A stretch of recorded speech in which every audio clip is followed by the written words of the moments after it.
দুলিতেছে তরি ফুলিতেছে জল ভুলিতেছে মাঝি পথ ছিড়িয়াছে পাল কে ধরিবে হাল আছে কার হিম্মত।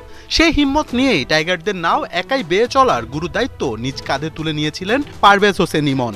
দলে লিটন নেই, তাই তার উপর ছিল বাড়তি প্রত্যাশা। তবে দারুণ খেলতে থাকা ইমন হঠাৎই খেলেন হোঁচট। দুর্দান্ত 50 করেও যেতে পারেননি বেশি দূর। 67 রান করে কাটা পড়েছেন হাসারাঙ্গার ঘূর্ণিতে।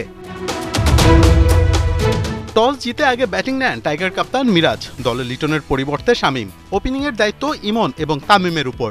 কলম্বোর তপ্ত রোদে নিজের ব্যাটটা হাসাতে পারেননি তামিম। আসিস্তা ফার্নান্দোর বলে মেন্ডিসের হাতে ক্যাচ দিয়ে 11 বলে মাত্র 7 রান করেই আউট তামিম। ইনিংসের তৃতীয় ওভারে মাত্র 10 রানেই টাইগাররা হারায় প্রথম উইকেট। মনে আবারও উকি দেয় গেল ম্যাচের সেই ভয়াবহতার স্মৃতি। তবে সব ধোঁয়াশা পরিষ্কার করে দেন পারভেজ হোসেন ইমন। তার দায়িত্বশীল ব্যাটিংয়ে টাইগাররা পায় আস্থা।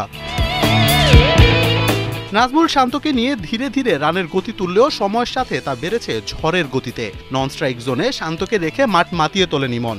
তার একের পর এক বাউন্ডারি ওভার বাউন্ডারিতে প্রথম পাওয়ার প্লেতেই টাইগাররা তোলে 65 রান। পাওয়ার প্লের পরেই খেয়াল হারিয়ে ফেলেন শান্ত। আশালঙ্কার ঘূর্ণিতে 19 বলে 14 রান করে আউট তিনি। ভেঙে যায় ইমনের সাথে গড়া 55 বলে 63 রানের পার্টনারশিপ। শান্ত আউট হলেও অপর প্রান্ত থেকে পুরোদম ওয়ানডে মেজাজে ব্যাট চালিয়ে যান ইমন। আশালঙ্কা চামিরারা পাত্তাই পায়নি ইমনের সামনে। মাত্র 46 বলেই তুলে নেন নিজের 50। একটা সময় মনে হচ্ছিল হয়তো সেঞ্চুরিটাও তুলে নেবেন এই ওপেনার। তবে হাসারাঙ্গা দিল আশায় বালি। তার গুগলি বুঝতে না পেরে ক্লিন বোল্ড পারভেজ ইমন। আউট হন 69 বলে 67 রানের এক ঝকঝকে ইনিংস খেলে।